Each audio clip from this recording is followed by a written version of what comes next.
Hello students, welcome to पढ़ाई लिखाई, आपका अपना चैनल जहां आप पर्सनलाइज्ड तरीके से पढ़ना सीखते हैं।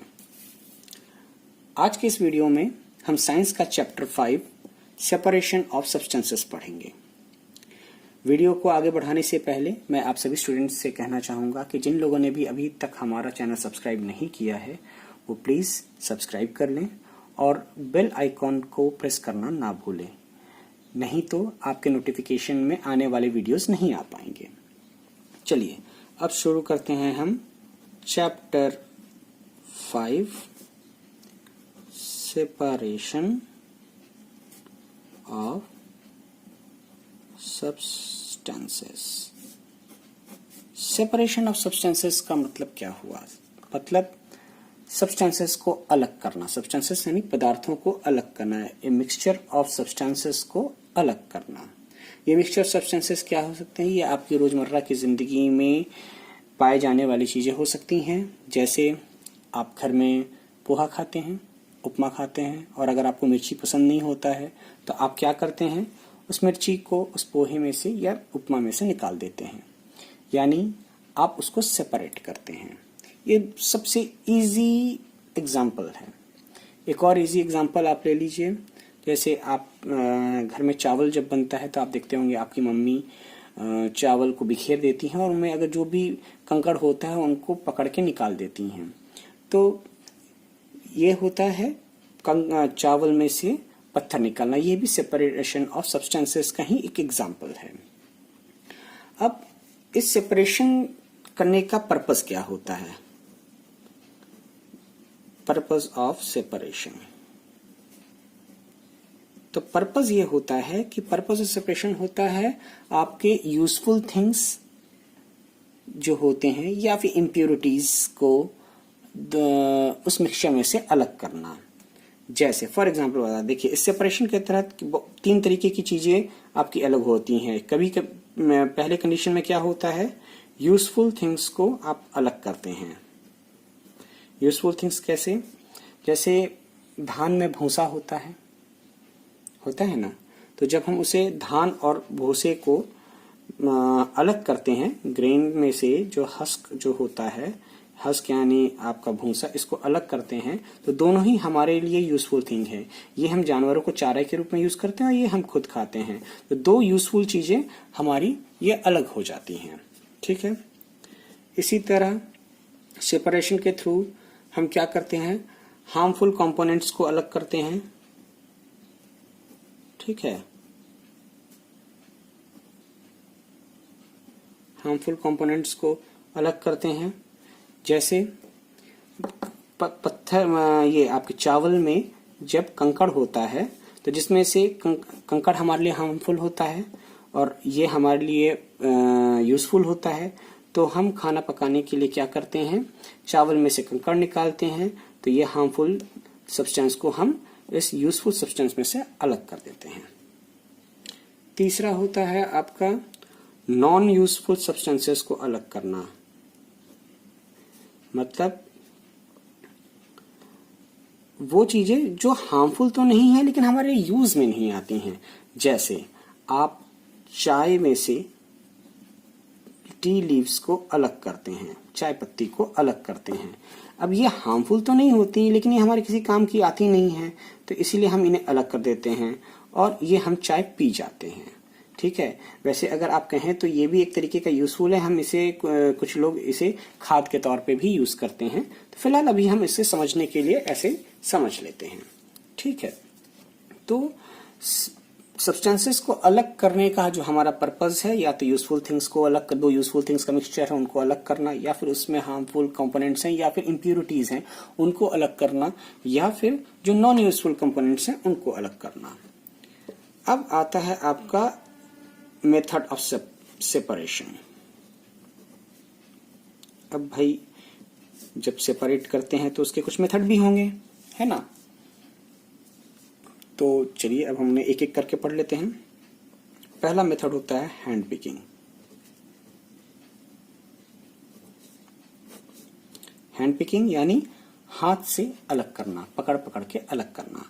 ये सबसे आसान तरीका होता है, क्योंकि इसमें किसी भी चीज की जरूरत नहीं लगती है, ना किसी मशीन की, ना किसी औजार की। बस हम क्या करते हैं, उस चीजों को आंखों से देखते हैं और पकड़ के निकालते चले जाते हैं। ये वहां कारगर होता है जहां चीजें बड़ी होती हैं, जिनको हम आसानी से पकड़ सकते हैं। जैसे एग्जाम्पल क्या है, आपको अभी मैंने थोड़ी देर पहले बताया, आपके घर में जब चावल बनता है तो आपकी मम्मी क्या करती हैं, चावल को एक प्लेट पे बिखेर देती हैं और उसमें से आंखों से देख देख के जो भी कंकड़ होते हैं उन्हें पकड़ पकड़ के निकाल देती हैं और बाहर फेंक देती हैं।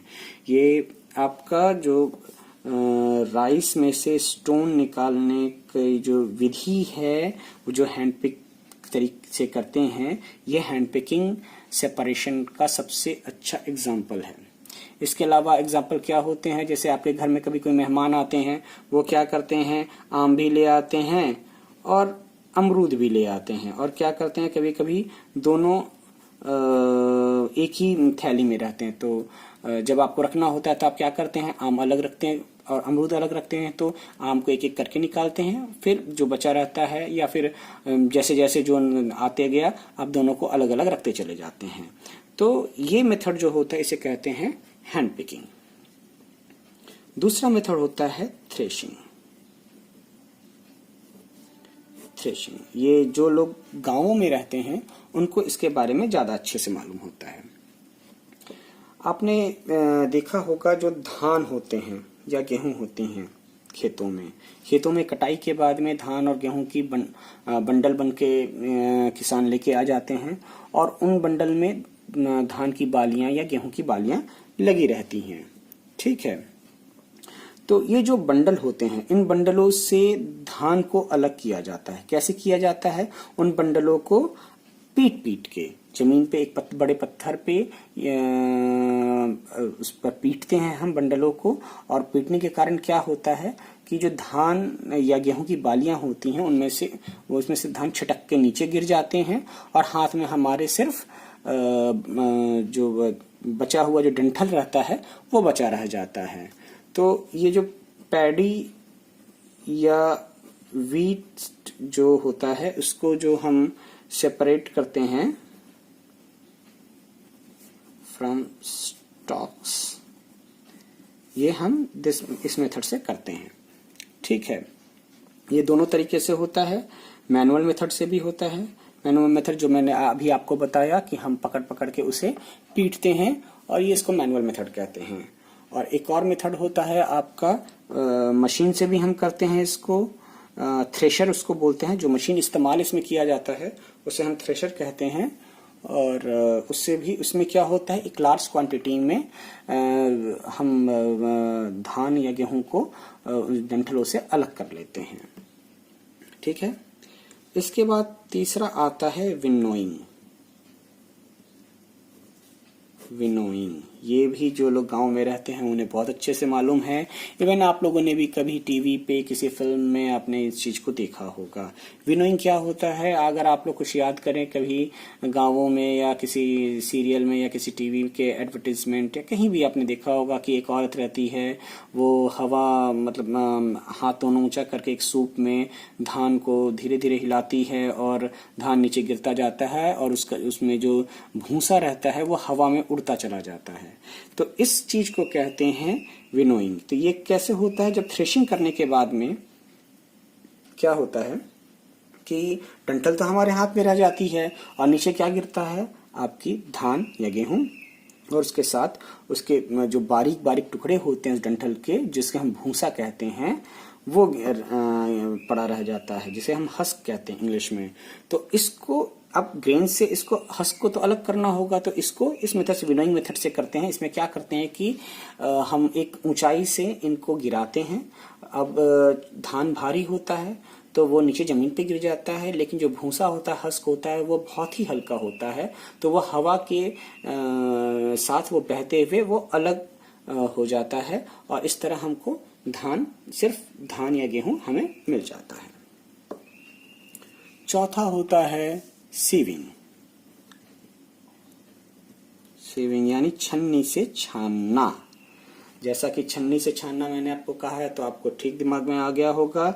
जैसे चाय को अलग करते हैं चाय पत्ती से, कैसे कैसे अलग करते हैं हम लोग चाय पत्ती से?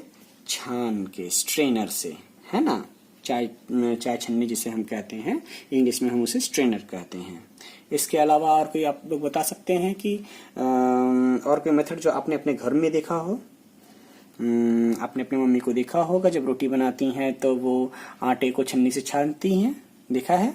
हाँ, तो उसमें क्या होता है, चोकर निकल के आ जाता है।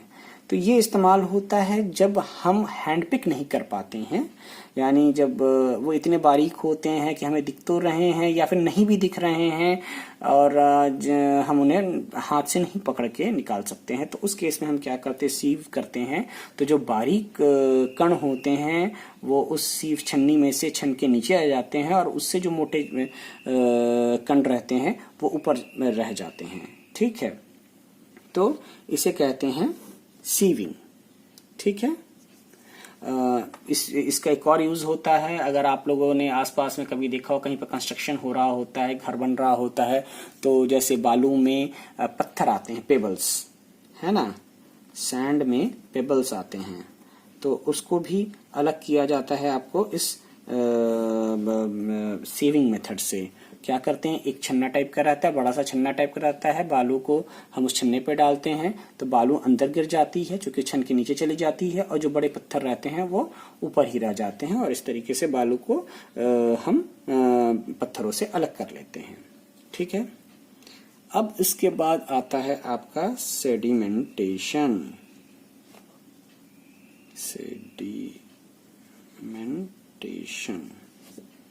और डिकेंटेशन और फिल्टरेशन।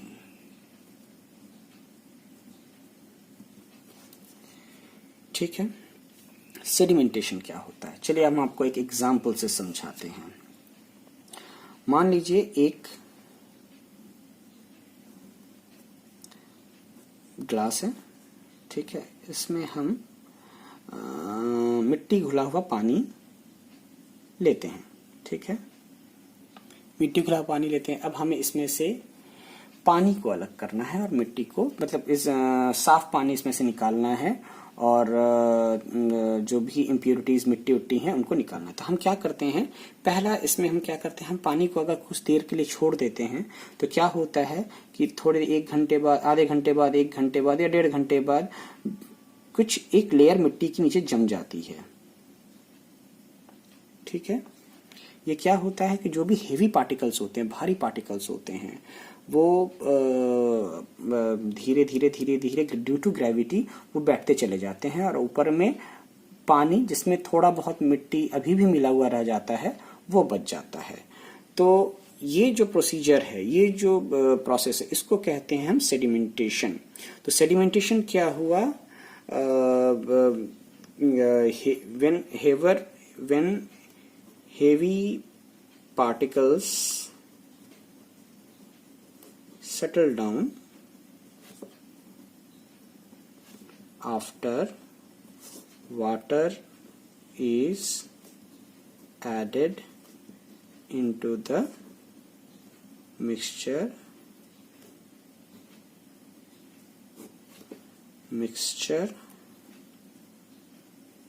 is called sedimentation.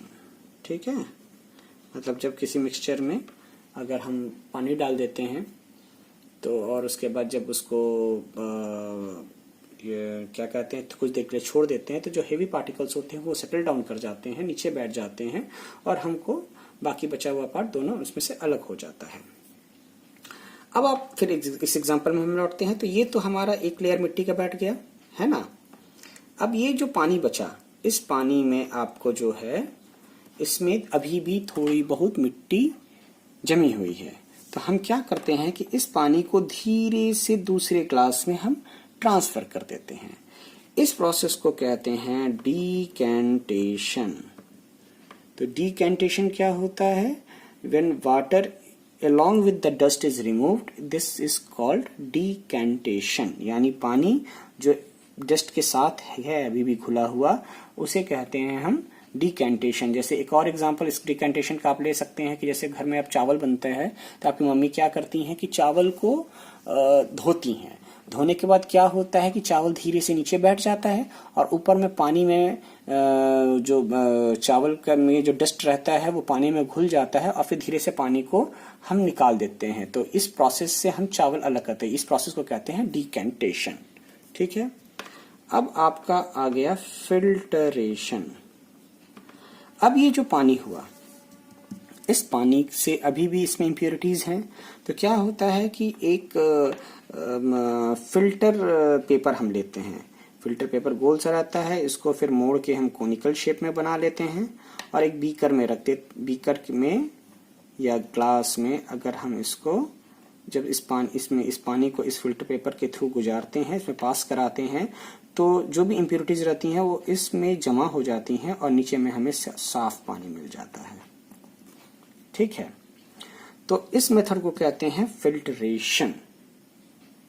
ठीक है, फिल्ट्रेशन का एक और एग्जांपल अगर हम आपको दें तो चाय पत्ती, चाय छन्नी से जो हम चाय छानते हैं तो ऊपर में टी लीव्स बच जाती, चाय पत्ती बच जाती हैं, उसको भी हम कहते हैं फिल्ट्रेशन।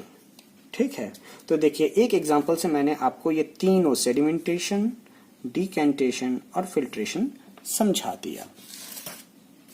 चलिए अब इसके बाद मेथड आता है इवापोरेशन, वाष्पीकरण। इवापोरेशन, वाष्पीकरण। ठीक है, तो वाष्पीकरण क्या होता है आपने पढ़ा होगा।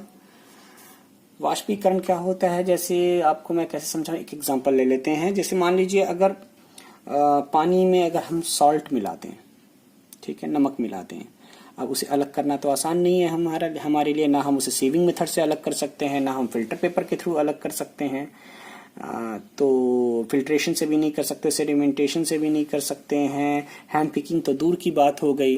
तो फिर हम क्या करते हैं कि उसे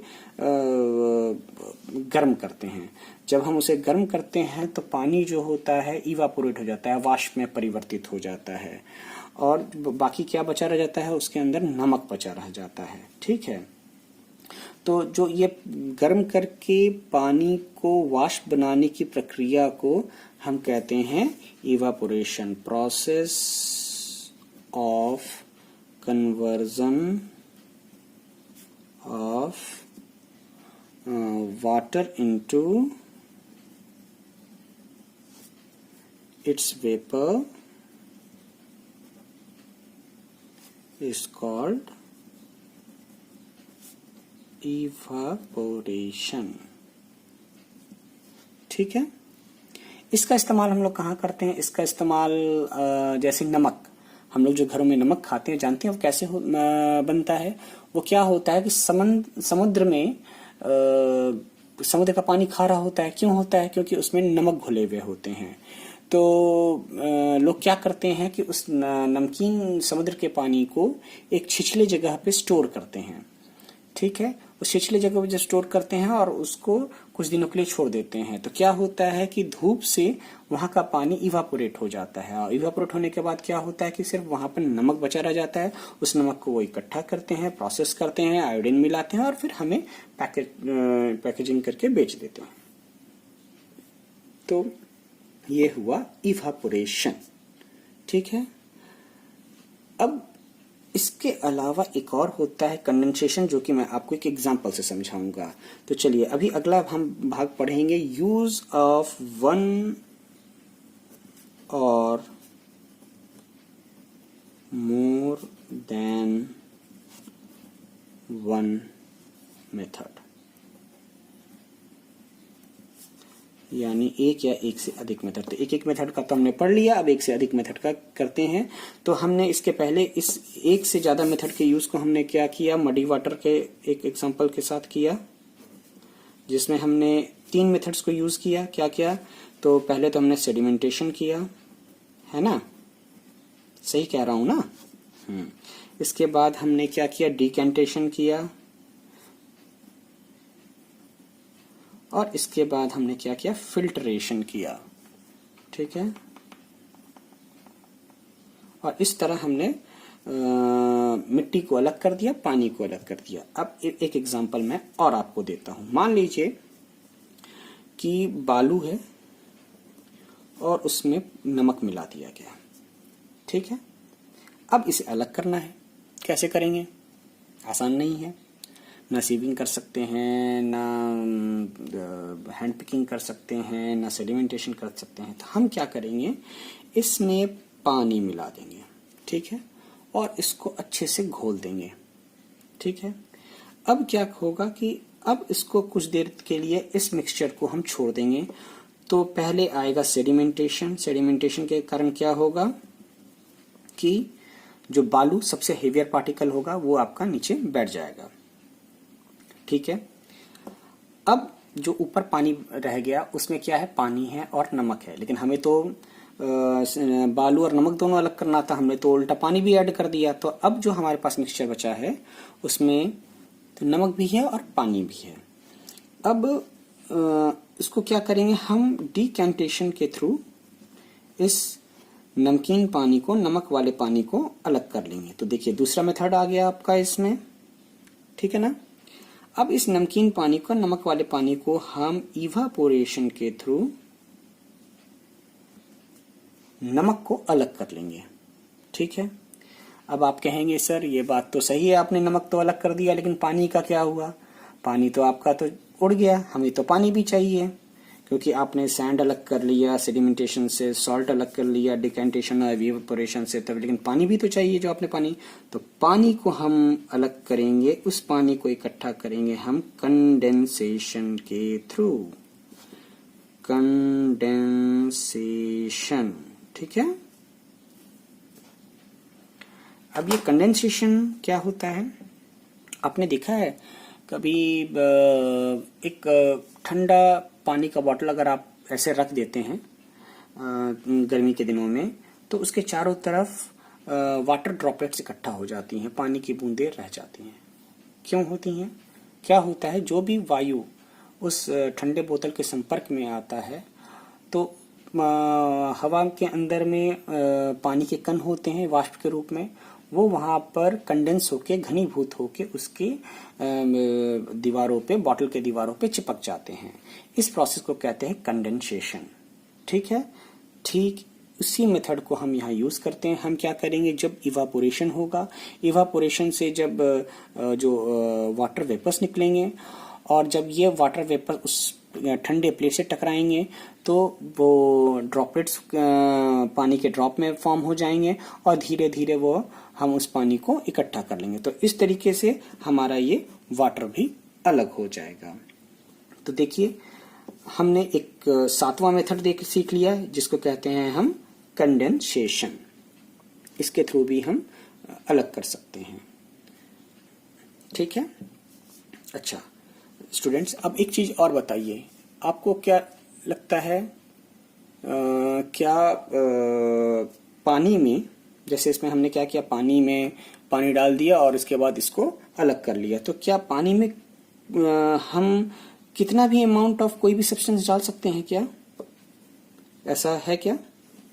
can water dissolve any amount of a substance? चलिए इसे हम एक एग्जांपल लेके हम करते हैं। क्या करेंगे, एक ग्लास पानी ले लेंगे और उसमें धीरे धीरे धीरे धीरे एक एक करके एक चम्मच नमक हम डालते जाएंगे। जब हम नमक एक एक चम्मच जब नमक डालेंगे इसके अंदर, तो क्या होगा कि पहला चम्मच में घुल जाएगा, दूसरे चम्मच में भी घुल जाएगा, तीसरे चम्मच में भी घुल जाएगा, और उसके बाद धीरे धीरे धीरे धीरे आपको ऐसा होगा कि एक समय ऐसा आएगा, हो सकता है वो 20वां चम्मच हो या 15वां चम्मच हो या 25वां चम्मच हो, कि अब उसमें पानी वो नमक जो है पानी में नहीं घुल रहा है। क्यों नहीं घुल रहा है? वो इसलिए नहीं घुल रहा है कि अब पानी हो गया है सैचुरेटेड।